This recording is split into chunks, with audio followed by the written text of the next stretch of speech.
Assalamualaikum warahmatullahi wabarakatuh. Kenalkan, nama saya Farah Prayoga. Di video kali ini kita akan membahas mengenai ekonomi makro berdasarkan analisa problematika ekonomi makro.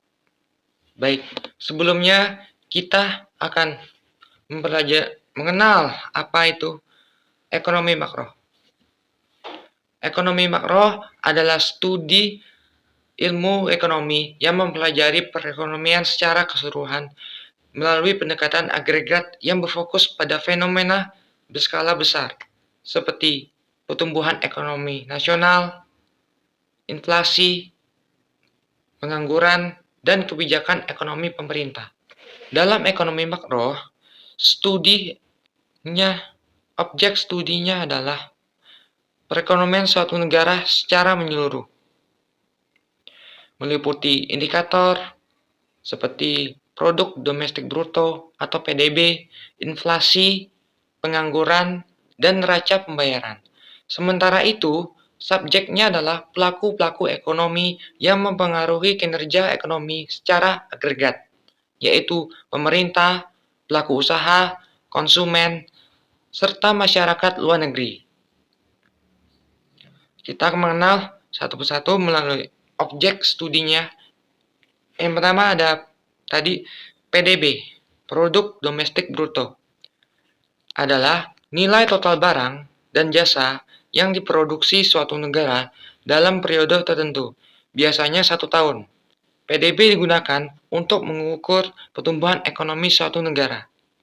Contohnya, ketika Indonesia memproduksi mobil, beras, listrik, layanan kesehatan, layanan transportasi, dan jasa kesehatan dalam 1 tahun, seluruh nilai tambah dari produksi itu dihitung ke dalam PDB. Jika PDB naik, berarti ekonomi tumbuh. Jika turun, berarti ekonomi melemah. Yang kedua ada inflasi.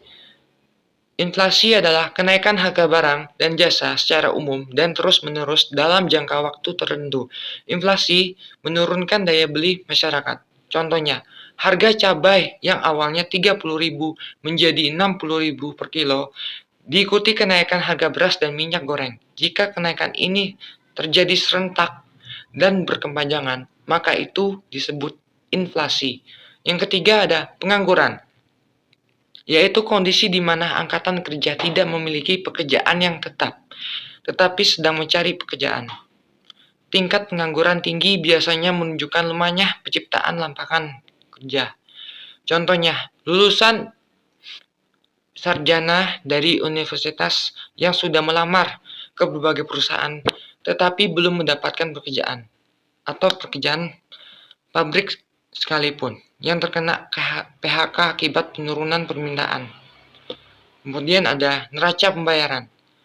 Itu adalah catatan sistematis mengenai seluruh transaksi ekonomi suatu negara dengan negara lain, termasuk ekspor impor barang dan jasa, investasi serta aliran modal. Contohnya, jika Indonesia mengekspor minyak kelapa sawit senilai US$ 10 miliar dan mengimpor mesin senilai US$ 8 miliar, maka neraca perdagangan surplus US$ 2 miliar. Surplus ini akan memperkuat neraca pembayaran. Kemudian dengan subjek studi yang terlibat ada pemerintah sebagai pengatur kebijakan fiskal, moneter, dan regulasi. Contohnya, pemerintah Indonesia memberikan subsidi BBM untuk menekan inflasi. Kemudian ada pelaku usaha atau produsen maupun perusahaan menghasilkan barang dan jasa yang sekaligus membuka lapangan pekerjaan. Contohnya PT Pertamina atau sebuah perusahaan yang memproduksi dan mempendistribusikan energi yang berpengaruh pada PDB. Kemudian ada konsumen sebagai rumah tangga yang membeli barang dan jasa mereka dan menentukan permintaan. Contohnya, meningkatkan konsumsi masyarakat saat Ramadan mendorong kenaikan PDB sektor perdagangan. Kemudian ada masyarakat luar negeri yang terlibat dalam perdagangan internasional dan aliran investasi. Contohnya, investor asing menanam modal di sektor teknologi Indonesia atau ekspor batubara Indonesia ke Tiongkok. Kali ini kita akan membahas analisa problematika ekonomi makro itu sendiri, yang terdiri dari dua studi ekonomi makro. Yang pertama, ada objek studi ekonomi makro, itu adalah hal yang menjadi pusat perhatian atau apa yang dipelajari dalam ekonomi makro itu sendiri, yang dimana terdapat kegiatan produksi, tetapi ini mengenai bagaimana barang dan jasa dihasilkan dalam skala nasional. Kemudian distribusi mengenai barang dan jasa dan pendapatan nasional dibagi ke masyarakat. Dan konsumsi yaitu mengenai bagaimana masyarakat menggunakan barang dan jasa untuk memenuhi kebutuhan.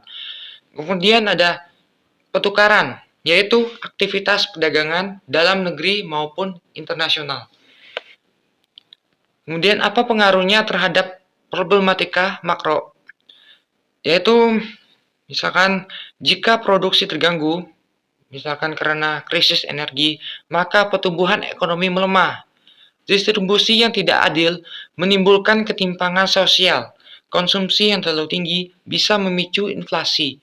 Pertukaran yang timpang mengenai ekspor lebih kecil dari impor bisa menyebabkan defisit neraca pembayaran. Kemudian kita mengenal mengenai subjek studi ekonomi makro. Subjek studi yang dimasukkan di sini adalah siapa yang terlibat atau pelaku dalam aktivitas ekonomi.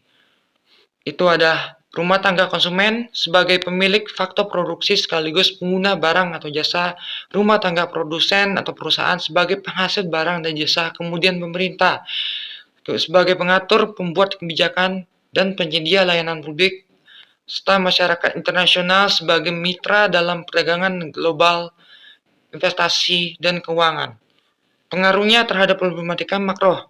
Jika rumah tangga melemah, daya belinya, konsumsi menurun, dan pertumbuhan ekonomi ikut melambat. Perusahaan yang tidak efisiensi bisa memicu pengangguran. Pemerintah yang salah arah dalam kebijakan bisa memburuk inflasi atau defisit anggaran. Sementara itu, tekanan global seperti resesi dunia atau fluktuasi harga komoditas bisa memperburuk ketidakstabilan domestik. Sekian dari video kali ini. Mohon maaf apabila ada banyak kekurangan dalam menyuburkan kata-katanya. Saya ucapkan wassalamualaikum warahmatullahi wabarakatuh.